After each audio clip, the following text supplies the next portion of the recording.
And the problem was greatest among black men. They were the ones who were least likely to be aware of their high blood pressure, least likely to be in contact with the healthcare system. So we wanted not only to understand what were some of the social and economic and maybe psychological factors that were putting the black population in particular at such high risk, but we also wanted to intervene, to design programs that would make a difference in terms of their long-term health.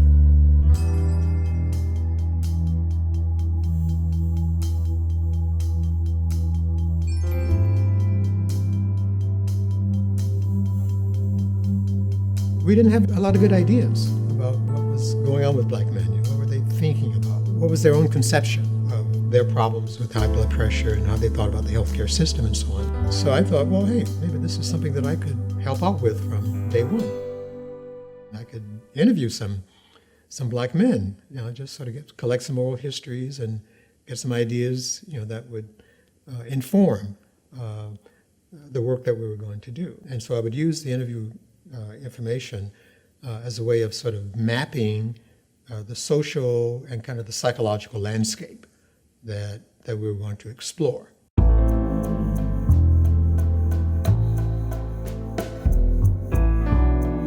So I drove out to meet with Mr. John Martin, and he was waiting for me in his backyard. It was the middle of July, very hot, muggy day. It took about an hour to drive from Chapel Hill out to where he lived in a rural area.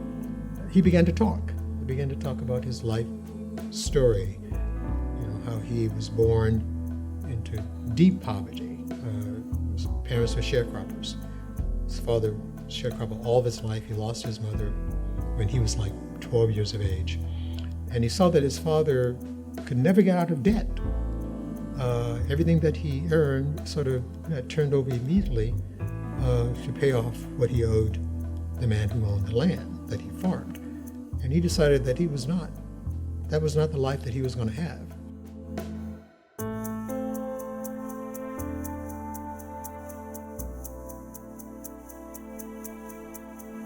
In 1 year, not 40 years, 1 year. Of course, that was not at all realistic. But he worked night and day, he and his wife did. 16, 17, 18 hours a day, 6 days a week. He said, I think that's the reason why my legs are all out of whack. I pushed myself too hard in the fields. And around that time, his wife came to the door and she said, John Henry, it's time for lunch. I looked at him and I said, your name is John Henry? He said, yeah, John Henry Martin. And I thought, holy cow, his name is John Henry Martin.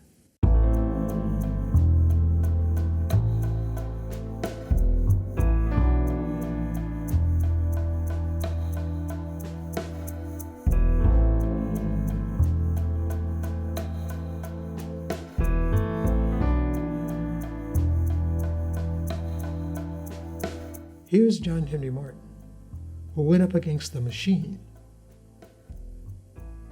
the sharecropping machine of the Jim Crow South. He beat the machine, but he paid a price. Because not only did he have a debilitating case of osteoarthritis, hence the cane resting on his lap, but he had high blood pressure, which is the reason why I went to see him in the first place. And so as I reflected on his life story, then and in subsequent weeks and months following my encounter with him, I realized that not only did John Henry Martin's life story echo the legend of John Henry, the steel driving man, but it echoed the life experiences of working class Black people in America, and particularly in the South. And his story was a story of my parents. It was a story of my aunts and uncles. It was a story of my grandparents. It was a story of so many Black people whom I knew growing up as a boy in the rural South, in the segregated South.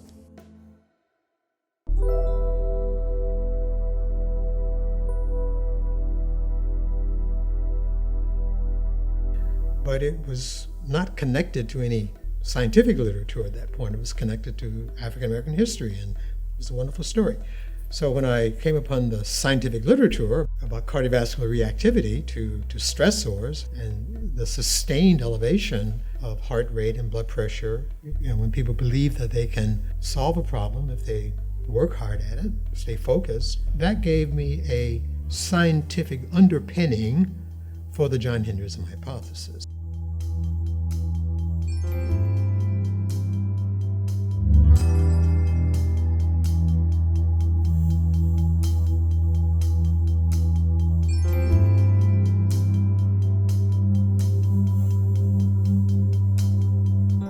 Having a very strong predisposition to engage in high effort coping to overcome difficult life problems, that's what sets this process of high blood pressure or hypertension in place. That's what gets it going fairly early in life for African Americans.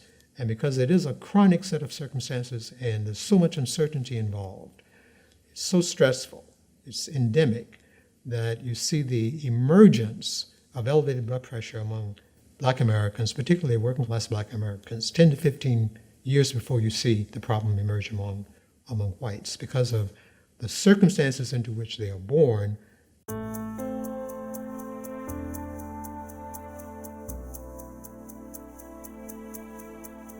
John Henryism is a response to those forces as well, to overcome those sort of structural conditions that are historically rooted in anti-Black discrimination. So yes, it's about economics, about the pursuit of the American dream in economic terms, but it's also about the pursuit of first-class citizenship.